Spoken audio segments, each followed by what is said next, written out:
నమస్తే, welcome to our channel. Kadapa నగర పాలక సంస్థ సర్వసభ్య సమావేశం అనేది రసాభాసగా మారిందని చెప్పవచ్చు. మరి అక్కడే ఉన్న మేయర్కి వేదికపై కుర్చీ ఏర్పాటు చేసి స్థానిక ఎమ్మెల్యే మాధవిరెడ్డికి కుర్చీ ఏర్పాటు చేయకపోవడం అనేది చర్చనీయాంశంగా మారింది. దీనిపై ఆమె నిరసన వ్యక్తం చేస్తూ మీ నాయకుడికి మహిళలను గౌరవించే లక్షణం లేదా అంటూ ఆమె మండిపడుతున్నారు. దీనిపై పూర్తిగా విశ్లేషించడానికి మనతో పాటుగా ప్రముఖ రాజకీయ విశ్లేషకులు అంకం రామ్ గారు ఉన్నారు. వారిని అడిగి పూర్తి వివరాలు తెలుసుకుందాం. సార్ నమస్తే. సార్, ఒక వేదికపై అది కూడా మహిళా ఎమ్మెల్యే తనకి కుర్చీ ఏర్పాటు చేయకపోవడాన్ని ఎలా చూడాలి? ఇదే విధంగా ఇది ఫస్ట్ టైం కాదు సార్, గతంలో కూడా ఆల్రెడీ జరిగింది. ఇదే మేయర్కి ఏర్పాటు చేసి ఇలాగే సమావేశం జరుగుతుంటే మేయర్కి తనకు కుర్చీ ఏర్పాటు చేయకపోవడానికి గతంలో కూడా ఆమె నిరసన వ్యక్తం చేస్తుంది. ఈరోజు సమావేశంలో ఆమె నిలబడే నిరసన వ్యక్తం చేస్తూ మీ నాయకుడికి మహిళలను గౌరవించే అలవాటు లేదా అన్నట్టుగా ఆమె వ్యాఖ్యలు చేస్తుంది. అసలు దీన్ని ఎలా చూడాలి సార్? అదే మీరు చెప్పిన దాంట్లోనే ఉంది కదా, గతంలోనే ఇట్లా ప్రవర్తించారు, ఇవాళ కొత్త అయితే కాదు. ఇప్పుడు సహజంగానే మాధవిరెడ్డి గారిని చూస్తే ఒక రకమైన భయం అనేది కడప జిల్లా నాయకులకైతే ఉంది. ఆమె మాట్లాడే విధానం కావచ్చు, ప్రశ్నించే విధానం కావచ్చు, వాళ్ళ దగ్గర సమాధానాలు ఉండవు. చాలా సూటిగా స్పష్టంగా ఎక్కడా కూడా వెరవకుండా దూసుకుపోతూ ఉంది మాధవిరెడ్డి గారు. వీళ్ళు చేసిన అక్రమాలని దానికి సంబంధించిన నాయకులందరం కూడా ఎవరిని వదిలిపెట్టకుండా అందరి మీద చర్యలు తీసుకునే విధంగానే ముందుకెళ్తూ ఉంది.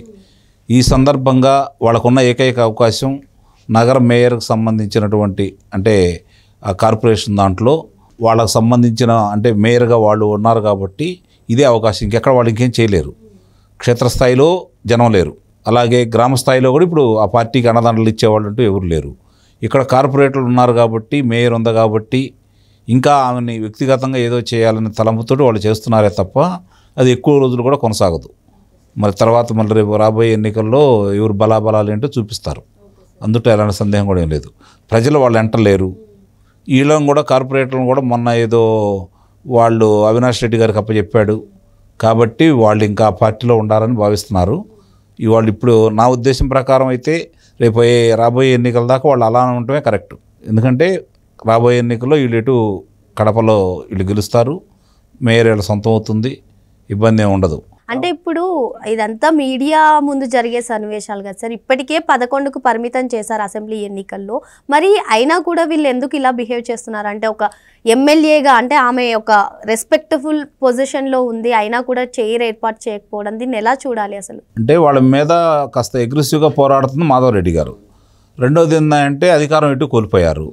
ఇప్పుడు ఆ విషయంలో కనుక కొంచెం స్వేచ్ఛ ఇస్తే ఈపాటికే కడప మేయర్ కూడా తెలుగుదేశం వశం అయ్యేది. కాబట్టి ఇది కూడా పోతే కడప గడపలో మనకున్నటువంటి పరువు ప్రతిష్టలన్నీ ఇప్పటికే పోయినాయి. మొన్న జరిగినటువంటి నీటి సంఘాల ఎన్నికల్లో వాళ్ళ సత్తా చాటారు.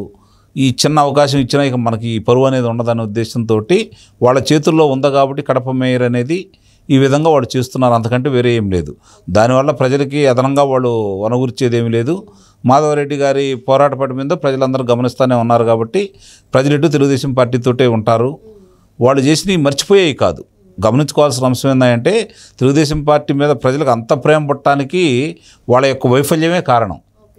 గతంలో చంద్రబాబు నాయుడు గారి పనితీరు ఎలా ఉంది, 5 సంవత్సరాలు ఇతని పనితీరు ఎలా ఉందని చెప్పని బేరీజ్ వేసుకున్న తర్వాత ముఖ్యంగా ఆ కడప ప్రాంత ప్రజలు అభిప్రాయానికి వచ్చారు. వాళ్ళకి సాగునీరు తాగునీరు విషయంలో ఎంత నిర్లక్ష్యం చేశాడో జగన్మోహన్ రెడ్డి గారు చూశారు కాబట్టి ప్రజలు ఒక అభిప్రాయానికి వచ్చి ఉన్నారు.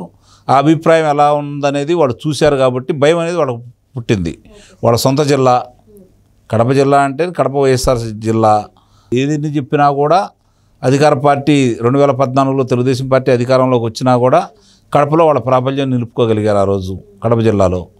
ఇప్పుడు ప్రజలు అర్థం చేసుకున్నారు ఇతని పరిపాలన ఏంటి, ఇతని దక్షత ఏంటి, ఇతని యొక్క శక్తి సామర్థ్యాలు ఏంటి, రాష్ట్రానికి ఇతని వల్ల ఏంటి ఉపయోగం అని చెప్పని చూసుకున్న తర్వాత మనం అనుకున్న ఏ 4 అంశాలు అతనిలో లేవు కాబట్టి రాష్ట్రానికి మన జిల్లాకి మన ప్రాంత వాసి అయినా కూడా మనకు ఎంత నష్టం చేశాడో వాళ్ళు దృష్టిలో పెట్టుకున్నారు కాబట్టి వాళ్ళు చిత్తుగా ఓడిచ్చారు. కాకపోతే ఇప్పుడు జరుగుతున్నటువంటి కడపకు సంబంధించి మాధవిరెడ్డి గారికి సంబంధించి వాళ్ళ భర్త గారు శ్రీనివాసరెడ్డి గారు కూడా గతంలోనే ఆయన పోరాట యోధుడు. అతను ఒక నిబద్ధతతోటి పార్టీలో ఉంటూ పార్టీకి అన్నదండలు అందిస్తూ ఉన్నాడు. సహజంగానే దూసుకుపోతున్నటువంటి ఒక మహిళ మీద వాళ్ళు కావాలని, ఎందుకంటే ఆమెను ఓడించలేకపోయామనే బాధ వాళ్ళలో బాగా ఉంది. వాళ్ళ చేతిలో ఉంది కాబట్టి మేయర్ పదవి ఇలా ఒక కక్ష సాధింపు చర్యలో భాగంగానే వాళ్ళు చేస్తున్నారు.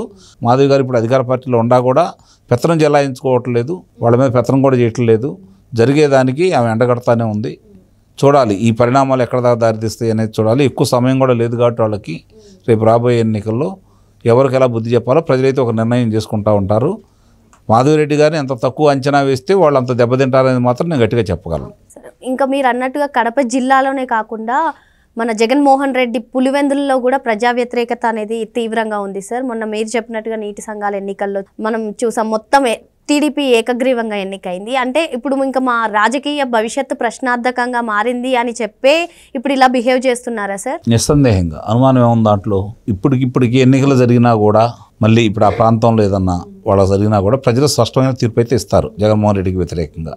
అందుట్లో ఎలాంటి సందేహం కూడా ఏమి లేదు. ఇప్పుడు అక్కడ జరుగుతున్న విషయాలు కడప అంటే ఇప్పుడు మేయర్ సమావేశంలో అక్కడ జరుగుతున్న విషయాలను కూడా మనం గమనిస్తూ ఉంటే కొంత వాళ్ళు ఆ పట్టు నిలుపుకోవాలన్న ఆతృతతో ఇదే ఉంది అవకాశం కాబట్టి వాళ్ళు అలా ప్రయత్నిస్తున్నారని అయితే మనం భావించాలి. అంత తప్ప వేరే ఏం లేదు.